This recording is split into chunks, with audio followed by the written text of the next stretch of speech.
What's going on, people? Mark from Double Clutch Auto Reviews here. Thank you again for tuning in for another video. Today I'm going to change it up a bit from my normal car reviews. Today I'm going to show you how to check the pressure and add air to the tires on your car or truck. This task is not only very handy to know how to perform, but it's also extremely easy to do. And the instructions I'm going to give you in this video generally apply to every make and model of car or truck. And today, to show you as an example, I'm going to be using my daily driver slash beater work truck, my 2001 Dodge Dakota Sport. So first I want to tell you, when checking your tire's air pressure, you want to do it when the tires are cold. This will allow for the most accurate reading. If you check the air pressure when the tires are warm, the pressures might be slightly off. You want to give it your best effort to check the air pressure in the tires when the vehicle's been sitting for at least a few hours. I know sometimes you can't always check them when they're ice cold, sometimes it's an urgent matter, and sometimes you're on the road and you have to check them. I get it, that's perfectly fine, do what you have to do. But if you can and you're doing this proactively, check them when they're cold. And next I'm going to show you the types of pressure gauges you can get and the one that I prefer. Now there are plenty of 99-cent or $1.99 ones like this that you can get at the checkout counter at AutoZone. In my experience, I've had some of these gauges that have worked perfectly fine.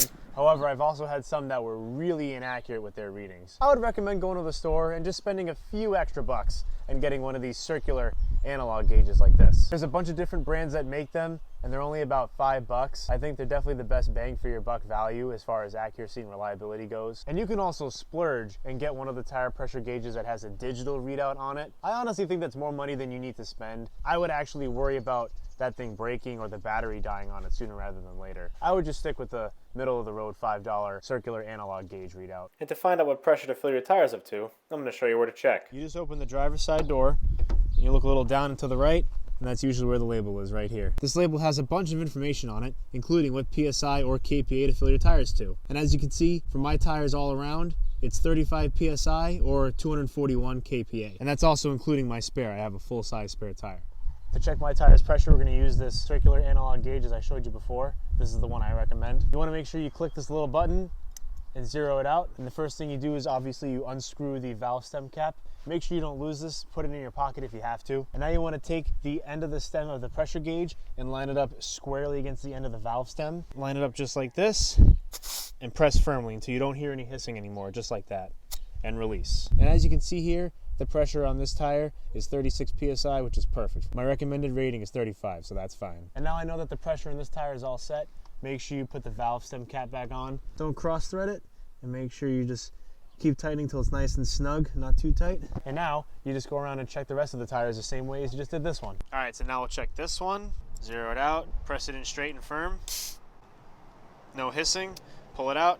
All right, now you can see this tire is a little low. It's at 28 PSI. It should be at 35. So now I'm going to show you how to fill it up. And to fill up my tire, I'm going to demonstrate it using this fully automated gas station air compressor. Just because I think this is the way that most people would do it that are watching this video. And obviously, if you have your own air compressor, you don't have to worry about running out of time. But as you can see, you have to pay $1 and you only get 4 minutes to fill up all your tires. And to make sure that you don't run out of time and get to fill all 4 of your tires up, including your spare, here's a great tip. Check all of your tires prior to feeding the meter, knowing which tires need more air over the others, if so at all. Then strategically angle the vehicle so you can reach the tires that need more air more easily, and then move on to the others that don't need as much. Doing this allows you to use the time on the meter most effectively and limit wasting time and money as much as possible. After checking all my tires, I know that my front left tire is the only one I need to fill, so I'm going to pull up with this one facing directly in front of the air compressor. To feed the meter, I'll put in 4 quarters. And now you want to set the air compressor to the PSI that you want. So I'm going to go to the plus sign right here and click the 35. That's exactly what my manufacturer recommends for my tire pressure setting. Take the little gizmo, go right to your valve stem, and same thing, you want to hold it straight and firm against the tire. Just like this.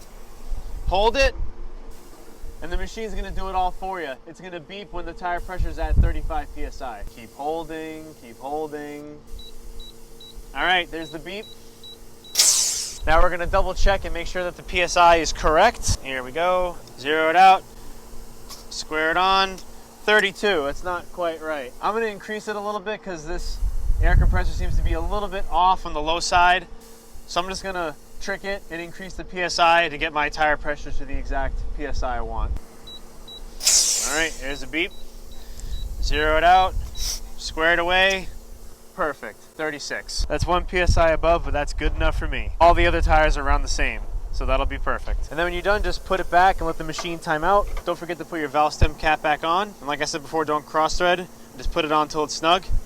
And there you go. Simple as that, you're all done. And now you also want to make sure that you check your spare tire. My spare tire is a little bit difficult to get to. It's underneath the bed, but I'll show you how to access my spare tire and check the air pressure when I do my video on how to rotate your tires properly. For this video, I'm just going to advise that you check your spare tire pressure and also make sure that you have the correct PSI setting for it. If you have a full-size spare tire, it's usually the same PSI as the other tires on your truck. However, if it's a donut spare tire, the PSI is usually a lot higher, typically around 60 PSI. You can see this on the door jam, it'll have that setting right there for you. So just double check and make sure that your PSI is the right setting when you're filling up your spare. So now that you have learned how to check the air pressure in your tires and fill them up to the proper pressure, you can see that this is a very easy thing to do. Anyone can do this. You don't have to know anything about cars or how to fix them. This is something that every driver should know how to do, and it's also recommended that you check the pressure in your tires at least once a month. Failing to keep your tires at the proper recommended pressure can decrease your car's fuel economy.